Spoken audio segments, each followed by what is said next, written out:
Robinson பூங்கால முதல் அந்த பொதுக்கூட்டம் நடந்தப்ப கலந்துக்கிட்ட தலைவர்களில் 27வது 28வது இடத்துல தான் கருணாநிதி அவர்கள் வராரு.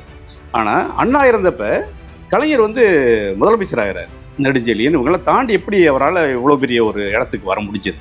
அந்த கட்சியினுடைய மூளையாக இயக்கமாக அந்த கட்சியை இயக்கியதுன்னு எடுத்துக்கிட்டா வெளியில தெரியாது. அதிகமான கடிதங்கள் அண்ணா எழுதியது கலைஞருக்கு தான். எம்ஜிஆர் என்பவர் ஒரு பெரிய போட்டன்ட் ஃபோர்ஸ், அவர் பெரிய சக்தி. அவர் போய் தமிழகத்தில் அவர்களுக்காக வாக்கு சேகரித்தால் அவரை பார்ப்பதற்காக வரக்கூடிய மக்களில் பெரும்பகுதியினர் தங்கள் பக்கம் வருவார்கள் என்ற எண்ணம் இருந்துச்சு. அவர் பெரிய கிரவுட் புல்லர். அவர் தான் தமிழ்நாட்டில் மிகப்பெரிய கிரவுட் புல்லர். காங்கிரஸ்காரர்கள் சொல்லாத மறுப்பை பெரியார் என்ன சொல்றார், ஒரு படி அரிசியும் 2 படி உமியும் கலந்து கொடுத்தா கூட அந்த விலைக்கு தர முடியாது அப்படின்னு பெரியார் ரொம்ப அழகா அவருக்கே உரிய எல்லாருக்கும் புரியக்கூடிய அளவுல இது பெரிய புரட்டு என்று சொல்லுகிறாங்க. அவர் சொன்னதுதான் நடந்துச்சு பின்னாடி. தமிழர்களின் நம்பர் 1 சாய்ஸ் தமிழ் மேட்ரிமோனி. திமுகங்கிறது ஒரு எம்ஜிஆர் கட்சி அப்படின்னு ஒரு பாமர மக்கள் சொல்ற அளவுக்கு அந்த கட்சி இருந்தது. கரெக்ட். ஒரு சம்பவம் நான் கேள்விப்பட்டேன். அண்ணா ஒரு நிகழ்ச்சிக்கு போயிட்டு இருக்கிறாரு. ஒரு இடத்துல பொது இடத்துல நிற்கும் போது ஒரு கார்ல திமுக கொடி கட்டி இருக்கு. அப்போ அங்கேருந்து அவங்க நீங்க எம்ஜிஆர் கட்சியா அப்படின்னு சொல்லி அண்ணாட்ட கேட்டதா அது எந்த அளவுக்கு உண்மை இல்லை, உண்மை அந்த அளவுக்கு எம்ஜிஆரோட சின்ன குத்தூசியே அதை பதிஞ்சிருக்காரு. அதுதான் உண்மை. அது உள்ள கார்ல இருக்கவங்க சொல்லுவாங்க என்ன இப்படி சொல்றாங்களேன்ட்டு. அண்ணா சொல்லுவார் அது நமக்கு நல்லது தானே அப்படின்வார். அண்ணாவுக்கு ஒரு பெரிய தன் மீது ஒரு பெரிய நம்பிக்கை இருந்தது. அவருக்கு ஒரு பெரிய அச்சம், இவர் நம்ம விட பெரிய சிறப்பாக இருக்கார், புகழ்பெற்று இருக்கார் அப்படின்ற மாதிரியான ஒரு அச்சமெல்லாம் இல்லாத இருந்துச்சு.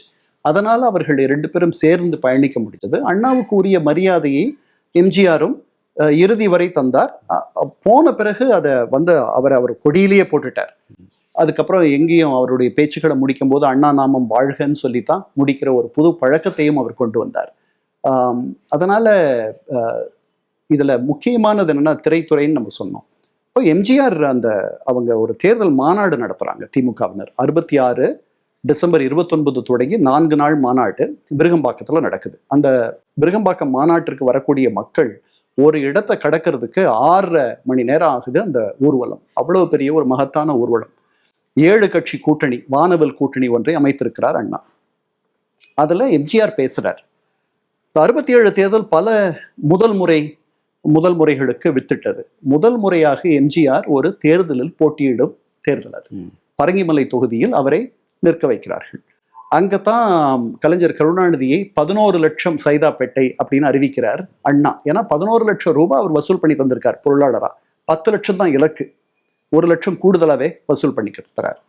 எம்ஜிஆர் அந்த மாநாட்டில் நான் 1 லட்சம் நன்கொடையை தரேன்றார். அது வேண்டாம் தம்பி, உங்க 1 மாசம் உங்களுடைய நேரத்தை நான் கேட்கிறேன். நீங்க போய் பிரச்சாரம் பண்ணீங்கன்னா அந்த 1 மாசத்துல பல லட்சக்கணக்கான வாக்குகள் எங்களுக்கு கிடைக்கும்ட்டு அங்கதான் அண்ணா சொன்னது. முகத்தை காட்டு 30,000 அவர்கள் அடுக்குமொழியில சொல்லுவாங்க. அப்படி அவர் எக்ஸாக்டா சொன்னாரான்னு எனக்கு தெரியாது. ஆனால் எம்ஜிஆர் என்பவர் ஒரு பெரிய போட்டன்ட் ஃபோர்ஸ், அவர் பெரிய சக்தி. அவர் போய் தமிழகத்தில் அவர்களுக்காக வாக்கு சேகரித்தால் அவரை பார்ப்பதற்காக வரக்கூடிய மக்களில் பெரும்பகுதியினர் தங்கள் பக்கம் வருவார்கள் என்ற எண்ணம் இருந்துச்சு. அவர் பெரிய கிரவுட் புல்லர். அவர் தான் தமிழ்நாட்டில் மிகப்பெரிய கிரவுட் புல்லர். அதனால அதற்கு முன்னாடி நடக்கிற ஒரு நகரசபை தேர்தலில், மாநகராட்சி தேர்தலில் காமராஜர் சொல்றார், வேட்டைக்காரன் வருவான் ஜாக்கிரதையா இருங்க, வேட்டைக்காரன் படம் வரப்போகுது. அப்போ அந்த அளவுக்கு ஒரு பெருந்தலைவரே எம்ஜிஆர் என்ற ஒரு வளரும் சக்தியை பற்றி பேச வேண்டிய நிலை 60களின் தொடக்கத்திலேயே அமைந்து விடுகிறது. எம்ஜிஆர் முதல் கட்ட சுற்றுப்பயணத்திற்கு செல்கிறார் பிரச்சாரத்திற்கு. போய்விட்டு வரும்பொழுது ஜனவரி 12, 1967 அவரை M.R. ராதா திரைப்பட வில்லன் திரையில் வருவது போலவே சுட்டு விடுகிறார். தன்னையும் சுட்டுக் கொள்கிறார். எம்ஜிஆர் பிரச்சாரம் செய்திருந்தால் எவ்வளவு பெரிய பலன் ஏற்பட்டிருக்குமோ அது மாதிரி 2-3 மடங்கு பலன் எம்ஜிஆர் மருத்துவமனையில் குண்டடிப்பட்டு கழுத்தில் கட்டு போடப்பட்டு அந்த படத்துடன் உங்க வீடு தேடி உங்களை நான் பார்த்து சந்திக்கணும்னு நினைச்சிட்டு இருந்தேன், உங்களுடைய ஆதரவு கேட்கணும்ட்டு, என்னால் வர முடியாது போயிடுச்சு, ஆனால் நீங்கள் என்னை ஆதரிக்க வேண்டும், எங்களை ஆதரிக்க வேண்டும்னு அவர் கேட்குற மாதிரியான அவர் மருத்துவமனையில் கழுத்துல பட்டையோட பேண்டேஜோட இருக்கிற படத்தை போட்டு கேட்டு அந்த விளம்பரம் எல்லா இடங்களிலும் முழுக்க சுவரொட்டிகள் ஓட்டப்பட்டு நாடு முழுக்க சுவரொட்டி. அது மிகப்பெரிய ஒரு ஒரு தாக்கத்தை ஏற்படுத்தியது. அவர் தான் அதிகமான வாக்கு வித்தியாசத்தில் அந்த தேர்தலில் வென்றார் என்று எண்ணுகிறேன். இதில் ஆரம்பத்தில் பெரியார் வந்து 52ல் கம்யூனிஸ்டுகள் ஆதரிக்கிறாரு. அதில் காங்கிரஸ் தோற்கடிக்கப்பட வேண்டும் சொல்லி ரொம்ப உறுதியாக இருக்கிறாரு, தீவிரமாக பிரச்சாரம் பண்ணுறாரு. ஆனால் அவருடைய அப்படியே நிலை வந்து பிற்காலத்தில் மாறுது. பச்சை தமிழர் காமராஜர்னு சொல்லி அப்படியே காங்கிரஸ்க்கு ஆதரவாக போகிறாரு. திமுகவை தோற்கடிக்கும்னு சொல்லி ரொம்ப தீவிரமாக காங்கிரஸை ஆதரிக்கிறாரு. இது ரொம்ப ஒரு முரண்பாடான ஒரு இதாக இருக்கு. இல்லை, முரண்பாடு இல்லை, அது ரொம்ப இன்ஃபேக்ட் ரொம்ப எளிமையாக புரிஞ்சுக்கலாம். அதாவது தான் வளர்த்த இந்த பிள்ளைகள் தனக்கு எதிராக புறப்பட்டு விட்டார்கள் என்பதில் அவருக்கு ஒரு பெரிய வருத்தம் இருந்துச்சு. அவர்களுக்கு கிடைக்கிற செல்வாக்கு அவரை மேலும் வருத்தமடைய செய்தது. அவர்களுடைய செல்வாக்கை குறைப்பதற்கும் அவர்கள் வளர்ச்சியை தடுப்பதற்கும் அவருக்கு வேறு வழி தெரியல.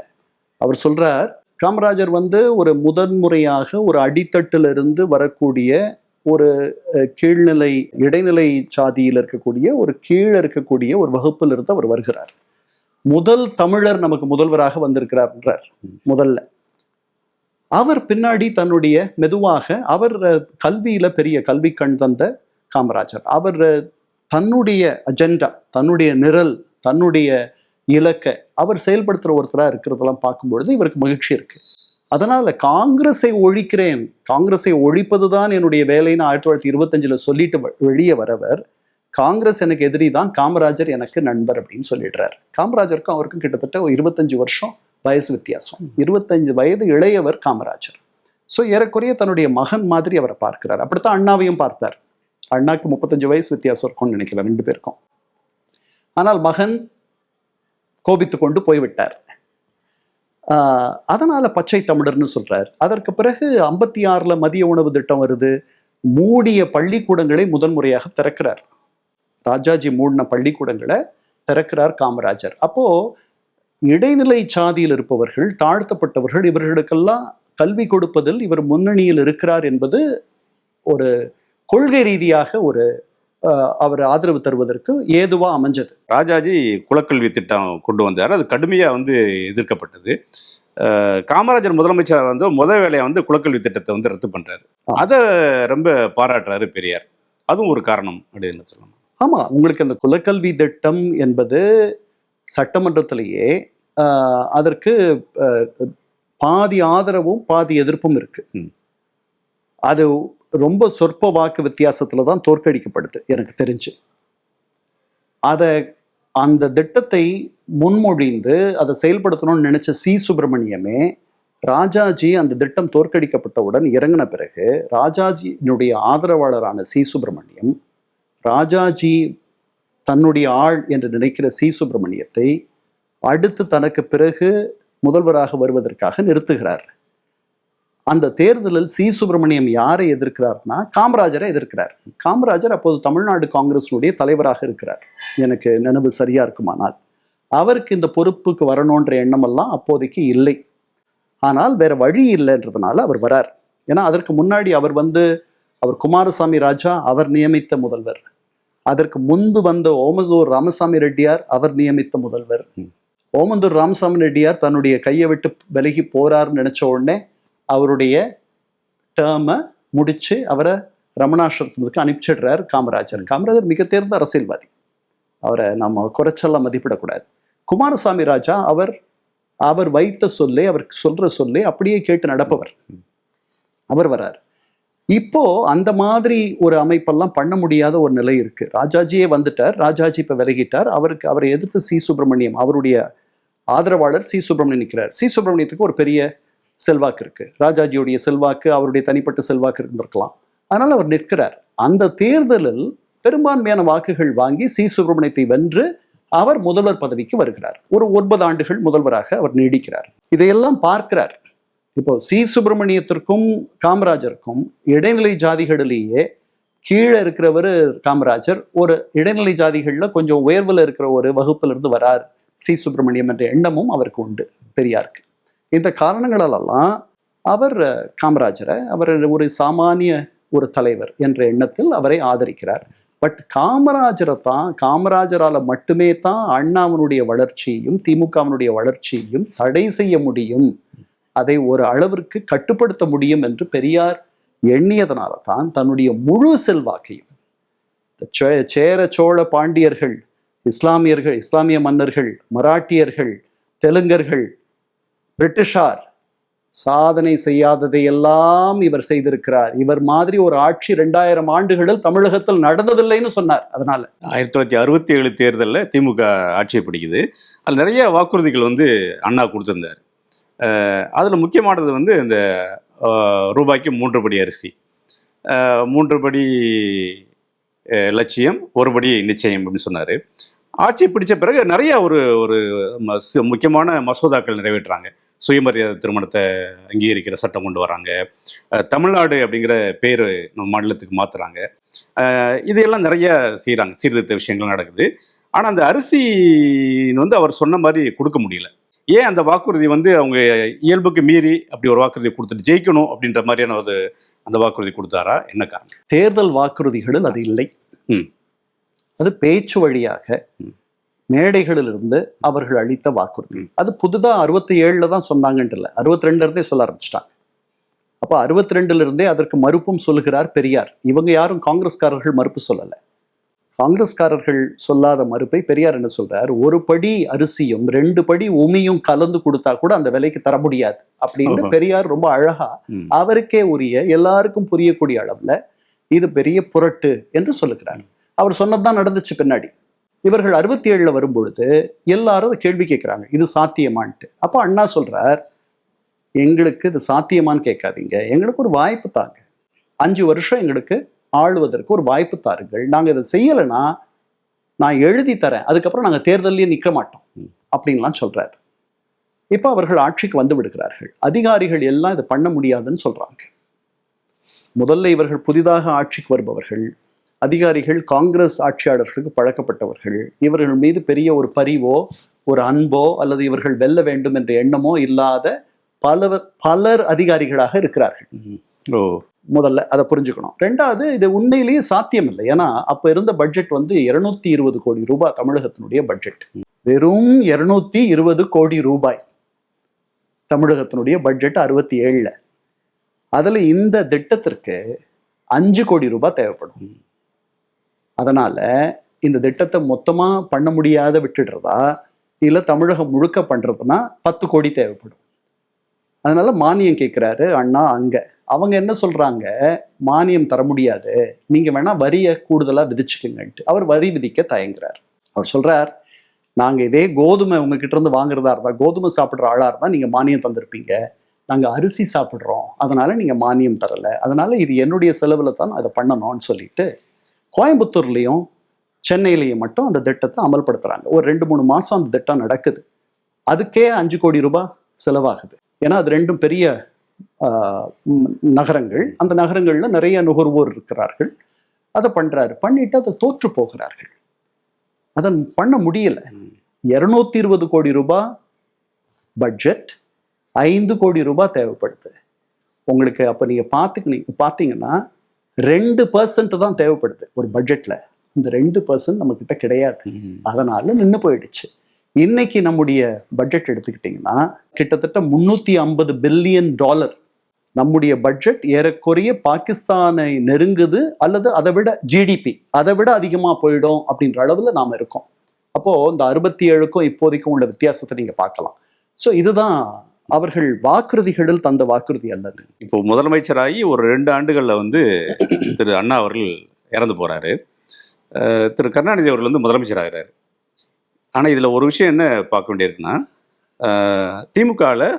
திமுக துவங்கப்பட்ட போது 50 தலைவர்கள் அப்படின்னு Nedunchezhiyan, Nedunchezhiyan, K M Mathiyazhagan, N V Natarajan, இவங்களாம் ஒரு 5 பேர் 50 தலைவராக இருந்தாங்க. அதில் திரு கருணாநிதி அவர்கள் கிடையாது. அதே மாதிரி ராபின்சன் பூங்காவில் அந்த பொதுக்கூட்டம் நடந்தப்ப கலந்துக்கிட்ட தலைவர்களில் 27வது 28வது இடத்துல தான் கருணாநிதி அவர்கள் வராரு.